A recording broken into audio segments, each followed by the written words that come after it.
Okay, I got a story for you today. Because in my pajamas, I put a kind of a robe thing on. I take the dog out of the apartment so she can do her business. And one of the things I love about this place is it has I think it used to be a gravel pit, but now it's a pond. And it has a waterfall that goes into it, and it's all landscaped around it, and there's some chairs you can sit. And so these, from the bay over here, these ducks and geese go, hey, there's a little freshwater place over there, we can go hang out. And a couple of duck moms had their babies here in the spring, and all the little ducklings would be swimming together. And then we had to band together and get them a duck house so that they could hide away from the egrets that would come and eat the babies. It was, nature in tooth and claw. So now there's like a family reunion every day. And we have probably anywhere from 30 ducks to, some days it's 6, some days it's 40, some days there's nobody here. So it's hard to tell, why certain things are happening. But the geese are coming through now. They just, they're just moving on in, and then they'll be gone in a little while. But a few days ago, there were 3. The next day, there were 9. And the next day, there were 30. So there's an exponential thing happening. And so the sidewalk by the pond is now polka dotted with goose poop. The ducks are very subtle. I guess it's in the water. Geese like to make sure everybody knows they're there. But they're so beautiful. And they honk, honk, and they sound like a musical instrument, yada, yada. Because I'm the one who doesn't have to clean up. So anyway, I go out this morning. There's 25 ducks on the pond. There must be 50 geese all in this little green area. And they're very quietly just, eating the grass and sort of serene and having a moment. These 2 little girls must have seen the geese, from way away, because they come screaming down the sidewalk. And they want the geese to fly, so they're chasing the geese. One of them's probably 8 or 9 years old. She is moving, and the other one's probably 4. And so she's chasing. And they will not fly. They will not. They're like, yeah. And so they're kind of running a little, and they'll run. And then once she turns, they stop. So then the other ones will go, oh, okay, all right, fine, or run. And she's like, you are not behaving with the fear and dread that you are supposed to.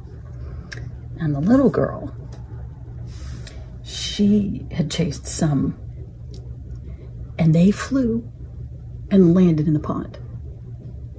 So they were like, oh yeah, okay, we can get out of this. So she yells to her older sister, push him toward the pond. Push him toward the pond. Okay. So she starts running out, trying to make him go to the pond. Well, they're not going to the pond. They're just running away from her. But then a couple of them start flapping their wings, and it scares the other geese. So the other geese are like, are you flying? Well, I better fly.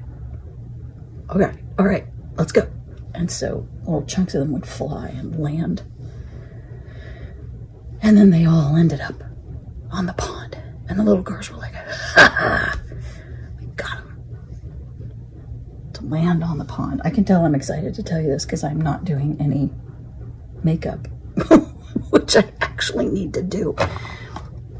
Important things are happening today.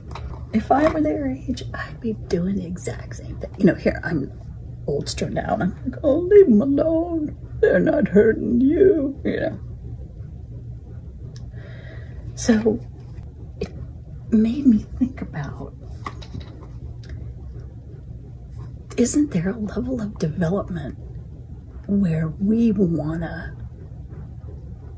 exert our will or our power, or, you know, because you're always seeing kids in parks running at the pigeons, making the pigeons fly.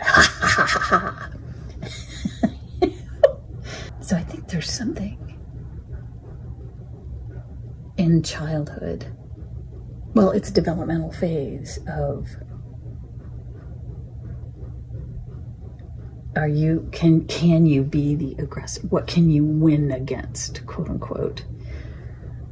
You know, you're seeing the maybe the edges of your prowess. Just the one girl wasn't having much luck making things do what she wanted. She was really like put out. So I have a couple ideas about this, and one is, many of us do not get beyond that, right? That phase. And I think when you become a manager, you're like, people are supposed to, I'm telling them to go to the pond and they're not going to the, what? How hard is this? So there's some almost instinctual logic at a certain range of our development that is, I'm stronger or smarter than you are, so I'm going to put it on you. And you're going to have to dance to my tune. You know, I wanted to be all judgmental about these little girls, but I know I would have done the same thing at their age. You know, I'm at a much more, let's all just sit by the waterfall and meditate.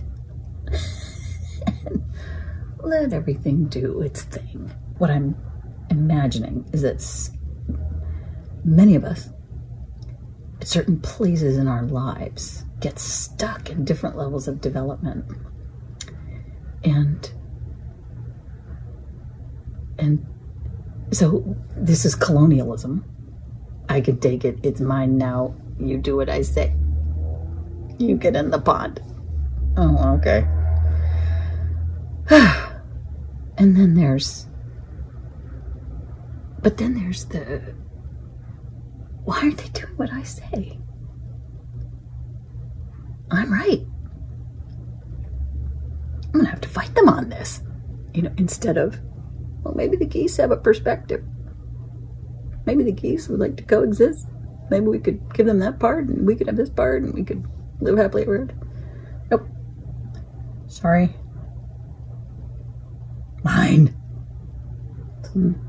But it seems linked up to some survival instinct. Like, if I don't get this or you don't do what I say, everything's going to fall apart. We might die. If we have to fight, maybe if we have to fight this out, one of us is gone. That'll show them. Maybe that's why we eat geese for dinner.